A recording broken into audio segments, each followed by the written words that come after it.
અમદાવાદના VIP road પર ટેમ્પા ચાલકે મચાવ્યો આતંક। સાઈડમાં ઉભેલા માણસ પર ટેમ્પો ચડાવી દીધો।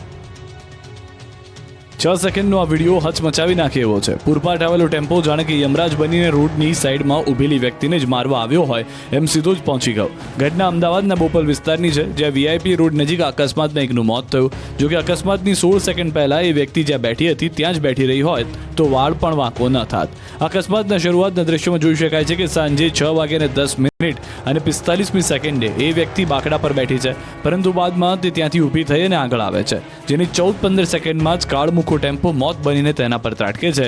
ટેમ્પો સ્પીડમાં હતો, સાથે જ બેદરકારી તંત્રની પણ છે કે સ્પીડ બ્રેકર બનાવ્યા બાદ તેના પર કોઈ જ પટ્ટા લગાવ્યા નથી, એટલે સ્પીડ બ્રેકરના કારણે ટેમ્પો બેકાબુ બને છે અને રોડની સાઈડમાં ઊભેલી વ્યક્તિને કાળનો કોળિયો બનાવે છે। ઉપલેટામાં લુખ્ખાઓએ ઉપાડો લેતા ગામ બંધ રહ્યું। લોકોનો જમાવડો, બજાર બંધ અને સન્નાટાનું કારણ છે લુખ્ખા તત્વોનો આતંક। ઉપલેટામાં લુખ્ખા તત્વોએ માજા મૂકી છે। દિવસ હોય કે રાત, ટપોરીઓ ખુલ્લેઆમ આતંક મચાવી રહ્યા છે। પોલીસ માત્ર મુખ પ્રેક્ષક બની રહી છે, જેથી લોકોને હવે ઘરની બહાર નીકળવું પણ મુશ્કેલ થઈ ગયું છે। ત્યારે લોકોમાં રોષ ફેલાયો છે। વેપારીઓએ લુખ્ખાઓના ત્રાસથી કંટાળીને બજારો બંધ રાખી હતી, વિરોધ કર્યો હતો, જેમાં હિન્દુ સંગઠન પણ જોડાયું હતું। હિન્દુ સંગઠનો દ્વારા હવે આરોપીઓનું જાહેરમાં સરઘસ કાઢવાની માંગ કરવામાં આવી હતી। આરોપીઓને કાયદાનું ભાન કરાવવાની માંગ સાથે હિન્દુ સંગઠનોએ ઉપલેટા બંધનું એલાન આપ્યું હતું, જેથી લુખ્ખા તત્વોના આતંકની સામે ઉપલેટા શહેર સજ્જડ બંધ રહ્યું છે। શહેરમાં કોઈ અનિચ્છનીય બનાવ ન બને તેને લઈને પોલીસનો કડક બંદોબસ્ત ગોઠવાયો છે।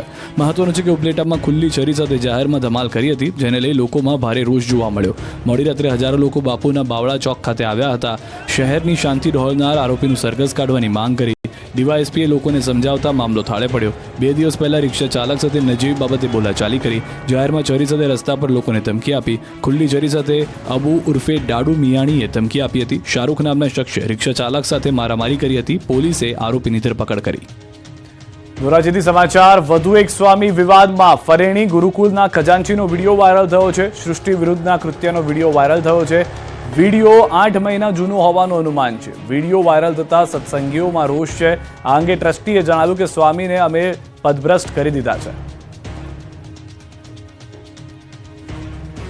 તો વિડીયો 8 મહિના જૂનો હોવાનું કહેવામાં આવી રહ્યું છે, પરંતુ વિડીયોની અંદર ફરી એક વખત જે સત્સંગીઓ તે રોષમાં તે માટે જોવા મળી રહ્યા છે, કારણ કે જે ગાદી પર બેઠા હતા તેવા એક સ્વામી વિવાદમાં આવ્યા છે।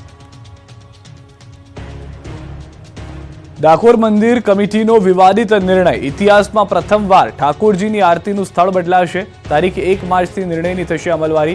આરતી સમયે કોઈ પણ વારાદારી સિંહાસન પર ઊભા નહીં રહી શકે, પાટિયા પર ઊભા રહી શકે તેવો નિર્ણય। તમામ ભોગો સમયે થતી આરતી માટે નવો નિયમ લાગુ પડશે।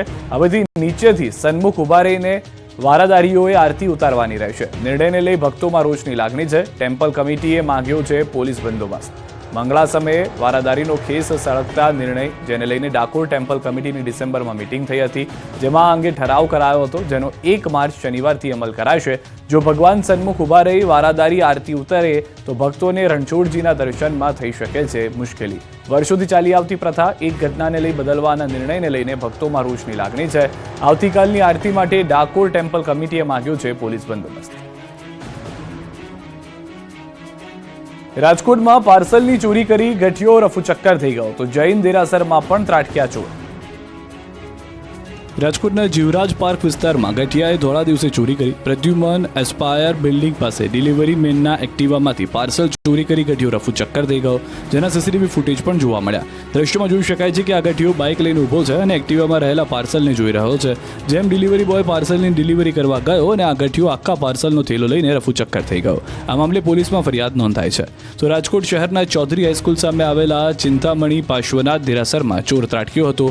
બુખારીધારી ચોર બાજુના મકાનમાં ત્રિકમ લઈને ચોરી કરવા આવ્યો હતો। ચોરે જૈન દેરાસરમાં ઘૂસીને દાન પેટી અને રૂમમાંથી રોકડની ચોરી કરી હતી।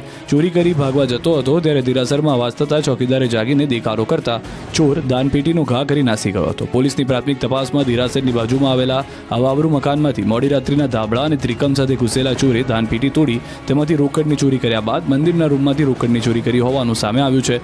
જોકે હજુ સુધી દેરાસરના ટ્રસ્ટીઓ દ્વારા સત્તાવાર રીતે ફરિયાદ ન નોંધાવી હોવાનું પણ જાણવા મળી રહ્યું છે। સૂકવેલા કપડાની ચોરી કરીને ભાગી મહિલા। શેરીમાં દોરી પર કપડાં સુકાઈ રહ્યા છે ત્યારે જ એક મહિલા આવે છે, ચારે બાજુ નજર ફેરવે છે અને બાદમાં દોરી પરથી એક બાદ એક કપડાં ખેંચીને કાંખમાં ભરાવા લાગે છે.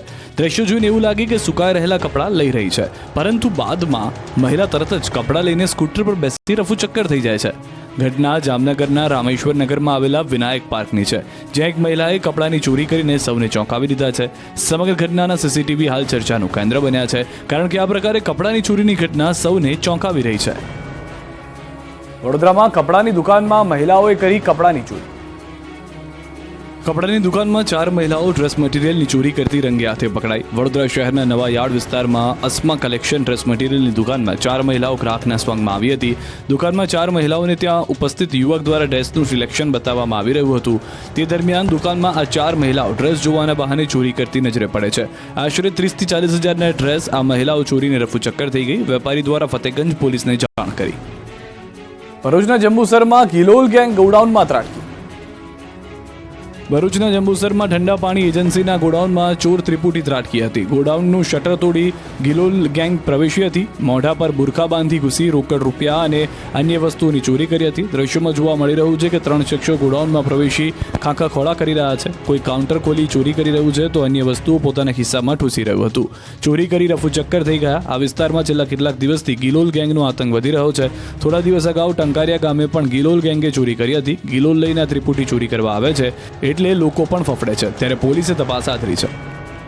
હાલોલમાં વહી દારૂની નદી, 3.5 કરોડના દારૂ પર ચાલ્યું બુલડોઝર. દારૂની રેલમછેલના આ દ્રશ્યો છે હાલોલના. અહીં 3 કરોડના દારૂ પર ફરી ગયું રોલર. પછી રસ્તા પર વહી દારૂની નદી. હાલોલ ડિવિઝન સંલગ્ન પોલીસ મથકમાં 2024માં ઝડપાયેલા વિદેશી દારૂના જથ્થાનો નાશ કરવામાં આવ્યો. 6 પોલીસ મથક દ્વારા 291 પ્રોહિબિશનના કેસ કરવામાં આવ્યા, જે અંતર્ગત 2,94,435 બોટલો દારૂની ઝડપી પાડી, જેની બજાર કિંમત આશરે 3 કરોડ 37 લાખ રૂપિયા થાય છે. આ બોટલો પર કોર્ટની મંજૂરી મેળવ્યા બાદ જાંબુડી ખાતે ઉચ્ચ અધિકારીઓની હાજરીમાં રોલર ફેરવી દેવામાં આવ્યું હતું. દારૂની બોટલોનો નાશ કરતી વખતે પોલીસનો ચુસ્ત બંદોબસ્ત પણ ગોઠવવામાં આવ્યો હતો. રાજકોટમાં યુવાને જાહેર રોડ પર છલકાવ્યા દારૂના જામ. રાજકોટમાં ફરી એક વખત દારૂબંધીના લીરા ઉડાવતી ઘટના બની છે. જાહેર રોડ પર યુવાને દારૂના જામ છલકાવ્યા. રાજકોટના રૈયા રોડ પર એક દારૂડિયાએ